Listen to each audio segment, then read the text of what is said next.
Build a lead nurture workflow in Brevo by logging into your account, heading to Automations, clicking Create an Automation, selecting the Marketing Activity Pre-built template, and then clicking Create Automation. Test the workflow before you activate it, and you're done.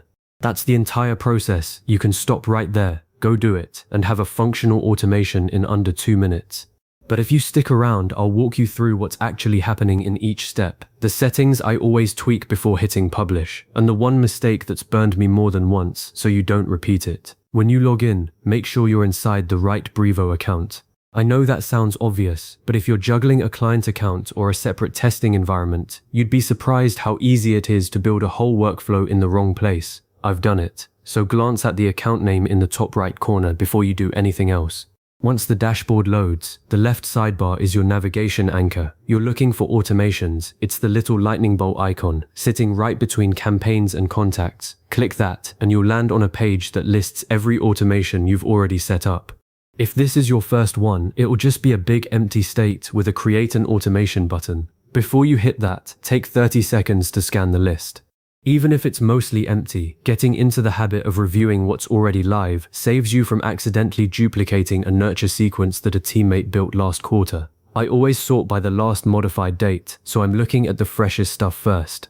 Now click Create an Automation. Brevo gives you 2 paths. Start from scratch with a blank canvas, or pick a pre-built template.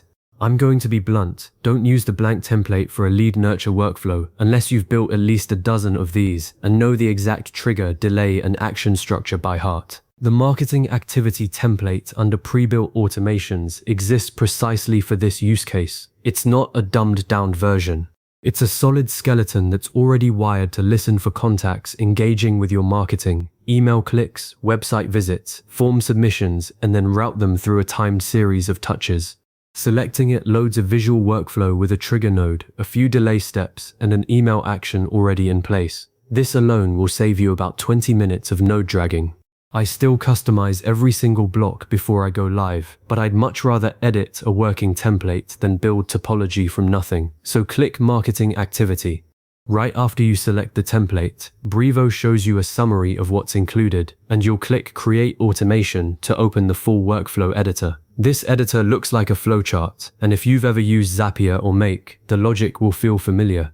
The first thing I do before touching any node settings is rename the workflow. The default name will be something like Marketing Activity, followed by the date, and that is useless when you need to find it 3 months later in a list of 20 automations. I name mine with a pattern, the purpose, the audience segment, and the date range if it's seasonal. For example, Lead Nurture Free Trial Signups, Q1 2024. That little habit has saved me hours of confusion. So click the workflow name at the top, type in something descriptive, and hit Save. Now let's look at the trigger.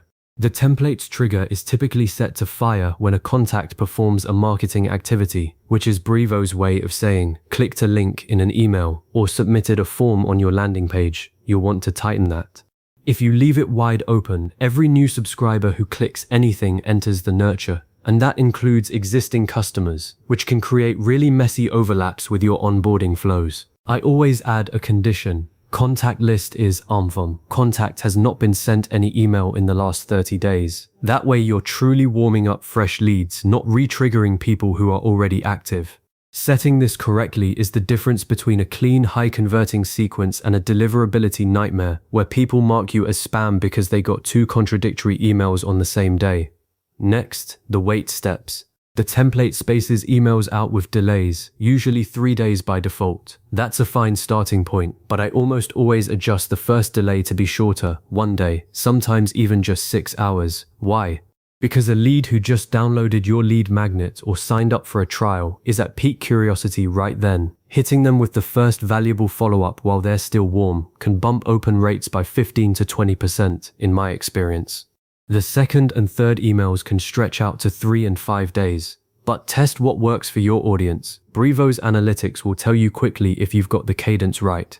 Just don't go under an hour or over a week for that first touch. That's the sweet spot I've found across multiple B2B accounts. The email nodes themselves are where you'll spend most of your customization time. Click on the first email action in the workflow and you'll select a template. Brevo comes with a bunch of responsive templates. I recommend picking one, then saving a duplicate and tearing it down so it's stripped of unnecessary imagery and heavy design. Text-led emails with a single clear call to action consistently outperform the glossy magazine-style layouts in nurture sequences. Make the first email valuable, not thanks for signing up, but something like a link to a case study or a quick video that solves the exact problem that brought them to you. And always set the sender name to a real person's first name, not a brand name. I've seen open rates jump from 20% to over 35% just by changing the sender from Acme Inc. to Kyle from Acme. It's such a small thing, but automation makes it easy to overlook. Before you do anything else, test the workflow. Hit that Test Workflow button in the top bar. Brevo will run a validation scan. It checks for configuration gaps, a missing email template, an infinite loop condition, a trigger that would never fire because the contact list is empty. It won't send actual emails, so you can breathe. I once skipped testing on a complex lead nurture that branched off of a clicked link trigger, and it turned out I'd accidentally set the second email to send only if the contact clicked the link asterisk before asterisk the first email was delivered. Obviously that never triggered. Testing caught the logic error immediately. Review the test summary, and if it highlights any warnings, double-click through to the offending node and fix it. Only when it says ready do I even think about activating. Once you're confident, there's one last pre-flight check I always do. I open the workflow settings and look at the entry and exit conditions. Make sure the allow contacts to re-enter toggle is set to no, unless you have a deliberate re-nurture loop. Otherwise, a lead who completes the sequence and then clicks a link in a newsletter a month later gets pulled back into the first email again, and that feels spammy. Also, set a goal if you have one. Brevo lets you define a conversion event, like contact visits pricing page, and that automatically pulls them out of the nurture so you don't keep selling to someone who's already sales ready. I can't tell you how many times I've seen companies send a discount email to a lead who just chatted with sales. It's not cute, it's confusing. A well-configured goal prevents that. When you're ready, flip the toggle to active. That's it. Your lead nurture workflow is now running, dripping emails to new leads based on their real behavior, 24/7 without you touching a thing. The first few days, keep an eye on the workflow's analytics dashboard, open rate, click rate, unsubscribes. If unsubscribes spike, your cadence might be too aggressive. If clicks are flat, your content isn't hitting the right pain point. Tweak one variable at a time, let it run for a week, then check again. This is a living system. Bookmark the workflow so you can revisit it periodically. I set a calendar reminder for the first of every month to review all my Brevo automations just to make sure nothing's gone stale. So that's the whole setup. Log in, automations, create, pick marketing activity, rename it, tighten the trigger, adjust delays, customize your emails, test, set goals, and activate.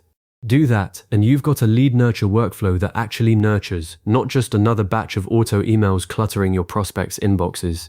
Save this video somewhere handy because the setup is quick, but the nuance is what makes it work, and you'll want to refer back to the finer points when you build your second or third workflow.